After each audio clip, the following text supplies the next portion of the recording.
Did you think that you could get away with just one of these videos?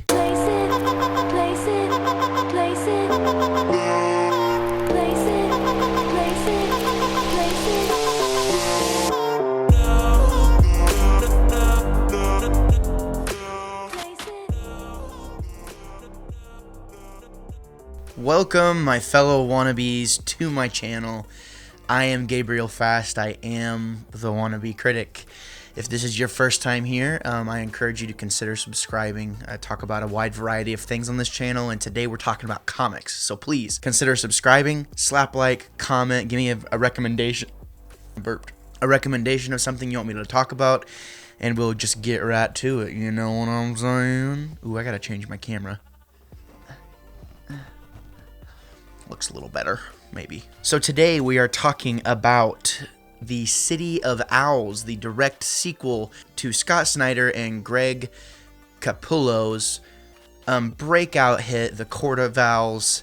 And man, this is even better the second time I read it. I read this, around the time it was released a few years ago, back in I guess it's been a long time. I mean, back in 2011, 2012, somewhere around there. And I gotta say, it was a little awkward reviewing The Court of Owls for me the first time, just since I didn't have a lot of, I don't know, I felt like my thoughts were kind of jumbled all over the place. So hopefully I'm gonna try and start taking more notes. That way I have a concrete, solid plan going into recording a video. That way it's easier for you to listen to, it's easier for me to do, and we can kind of keep our wavelength the same. The City of Owls is, like I said before, the direct sequel to The Court of Owls.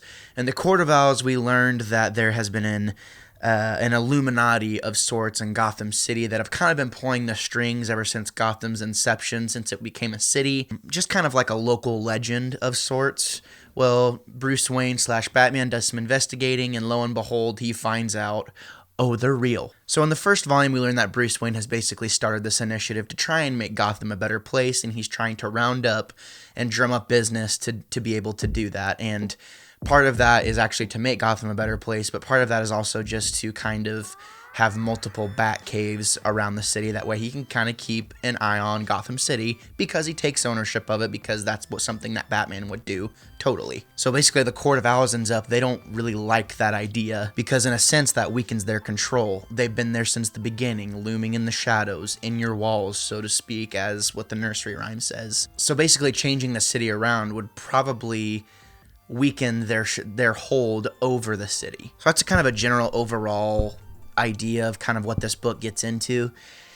And I have to say that this plot goes pretty deep, honestly. I mean, the words just fly off the page. Scott Snyder is a wordsmith, and he knows how to tell a good story, and along with the art that Greg Capullo takes care of, I mean, it's a 1-2 punch that keeps you sucked in from beginning to end. This story really goes places that you wouldn't really expect, and I was really shocked to kind of some things that I had kind of forgotten. And some of it was kind of like, oh, wow, that's cool, while others parts of it was kind of like, okay, that's kind of stupid and recycled and old and tired. But I do have to say there is a point in the story whenever Batman, calls upon all of the allies of the Bat to help him kind of take care of all of these Talons that are around the city.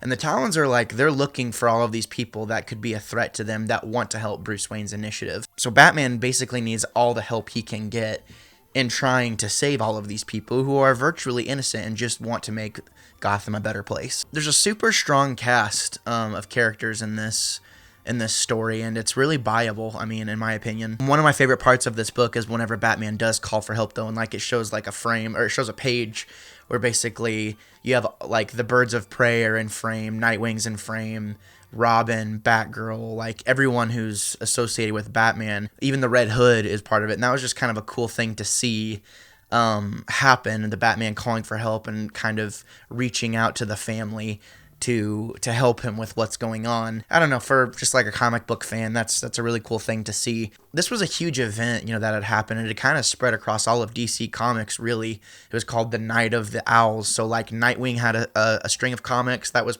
part of this event.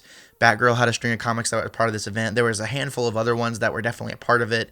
So they actually got the best parts of those stories and put those together in a completely separate book that I also have, but I've never gotten through all the way just because, it's not Batman. So whatever. The symmetry between the owls and the bats, I gave you kind of a factual lesson in the first review for Volume 1. The symbolism between the owls and the bats still continues pretty strong in this comic. And it's really, really engaging and cool. And I love just seeing super strong symmetry like that. It doesn't ever wear out its welcome, which the other parts of this comic totally did. I felt like at times there were recycled bits from some of the best stories and things that just didn't kind of make sense or didn't really add up in my opinion. There's definitely some throwbacks to the Hush comic. And I don't want to go too deep into spoilers. This comic's been out for a really long time. You know what? No, we're just going to spoil it. Basically, one of the guys in the first volume, like kind of the main benefactor towards Wayne's initiative, you end up finding out that he's basically a bad guy. He's been a bad guy from the very beginning. He's been a bad guy, and he was working with the Court of Owls, and supposedly he thinks that he's Bruce Wayne's brother, and that kind of has its own plot line, and you have to kind of follow that. And it just felt kind of cheap to totally rip off of Hush, because, and if you're familiar with Hush, you should know exactly what I'm talking about, but it was just kind of like an eye roll moment. It was the only time I really had an eye roll moment. Well, that and another thing that I'll get to in a minute, but the fact that it was there kind of took points away, in my opinion. But, still, comic book writers have been recycling their favorite stories for a really long time. And I know for a fact that Scott Snyder really, really does like Hush. So maybe he decided to kind of take a piece of that and add it into this story. Who knows? And even though that part is unpredictable, it still is an eye roll for me. I'm just kind of like, man, why'd you have to do that? But it's okay. So one more negative thing that I think I would like to mention is, at the very first volume, we see Batman / Bruce Wayne is just super traumatized by what the Court of Owls has done to him and like the way he's been treated. And then I understand, it's Detective Comics, like it's an action comic, I understand. But within the same day, the same night after he is recovered, basically in Volume 1, he's scared of the court. Like, he doesn't want to be around the Court of Owls. And he doesn't, you can tell he's kind of he's a bit battered, and he's a little jarred. And I liked seeing that. I liked seeing Batman vulnerable. Well, within the same night, he hops right back on the horse.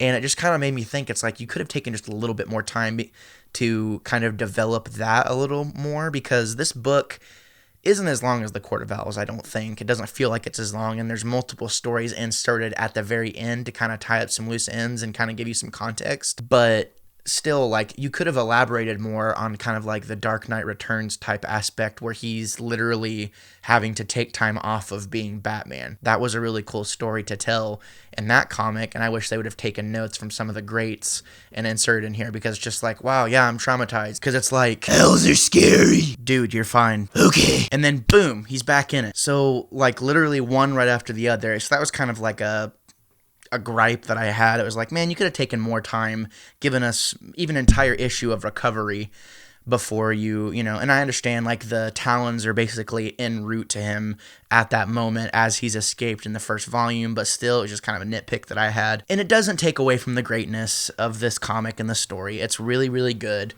But you have to kind of acknowledge that whenever you're going to be a wannabe critic. I liked Volume 1, and this does kind of wrap up the whole Court of Owls arc, I think.